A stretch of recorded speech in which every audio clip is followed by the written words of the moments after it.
Yes, എന്തായാലും നിങ്ങളൊരു വിരാട് കോഹ്ലി ഫാനാണെങ്കിൽ തീർച്ചയായിട്ടും ഈ ഒരു വീഡിയോ ലൈക്ക് ചെയ്തിട്ട് കാണാനായി ശ്രമിക്കുക. 200 ലൈക്കിൻ്റെ ടാർഗറ്റ്. സോ എല്ലാവരും അതിലേക്ക് എത്തിക്കുമെന്ന് വിചാരിക്കുന്നു.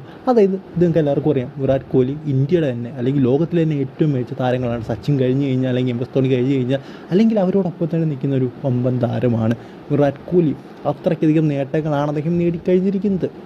വിരാട് കോഹ്ലി ഒറ്റയ്ക്കുള്ള അല്ലെങ്കിൽ വിരാട് കോഹ്ലി ഉള്ളതുകൊണ്ട് മാത്രമാണ് RCB ഈ ഒരു ലെവലിലേക്ക് ഒരു ഫാൻ ബേസിനെ കെട്ടിപ്പടർത്താൻ തന്നെ സാധിച്ചത്.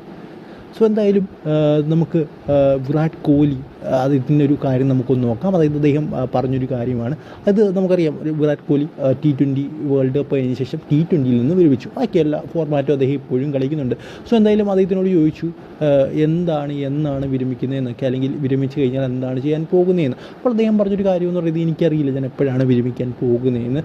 2027 വരെ വേൾഡ് കപ്പ് കളിക്കുമെന്നാണ് എല്ലാവരും അദ്ദേഹത്തെക്കുറിച്ച് പറയുന്നത്. ബട്ട് തനിക്കറിയില്ല, ചിലപ്പോൾ കളിച്ചെന്ന് വരാം, കളിക്കാതിരുന്നെന്ന് വരാം. സോ അതിൽ ഏറ്റവും വലിയ ചോദ്യം എന്ന് പറയുന്നത്, ഞാൻ എന്താണ് ചെയ്യാൻ പോകുന്നത് ക്രിക്കറ്റിൽ നിന്ന് വിരമിച്ച ശേഷം, എനിക്കിനി എന്താണ് ചെയ്യാനുള്ളത്. ഞാൻ എൻ്റെ ഫ്രണ്ട്സിനോട് ചോദിക്കും, അല്ലെങ്കിൽ ടീംമേറ്റ്സിനോട് ചോദിക്കും, എല്ലാവരും ചോദിക്കും. പക്ഷെ അവർക്കെല്ലാവർക്കും ഒറ്റ ഉത്തരവാണ് ഉള്ളത്. അതായത് കുറച്ച് കറങ്ങുക, ആസ്വദിക്കുക, അങ്ങനെയൊക്കെയാണ് അവർ പറയുന്നത്. അല്ലെങ്കിൽ കോച്ചിങ് ലൈഫിലേക്ക് വരിക, അങ്ങനെയൊക്കെ പറയുന്നുണ്ട്.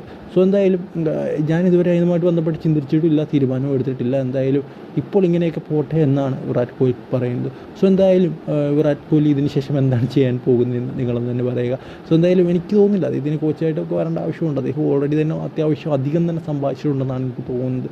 സോ എന്തായാലും എവിടെയെങ്കിലും പോയി സെറ്റിൽ ചെയ്ത് അദ്ദേഹത്തിന് ബാക്കി ലൈഫ് നല്ല രീതിയിൽ ആസ്വദിക്കുക. കാരണം ഫിറ്റ്നസ്സും മറ്റുള്ള കാര്യങ്ങളും ഒക്കെ നോക്കിയിട്ടാണ് ഒരു ക്രിക്കറ്റർ കൂടുതൽ അവരുടെ കരിയർ ഇങ്ങനെ നിൽക്കുന്നത്. സോ അതൊക്കെ മറന്ന് എൻജോയ് ചെയ്യുക, അത്രയേ ഉള്ളൂ.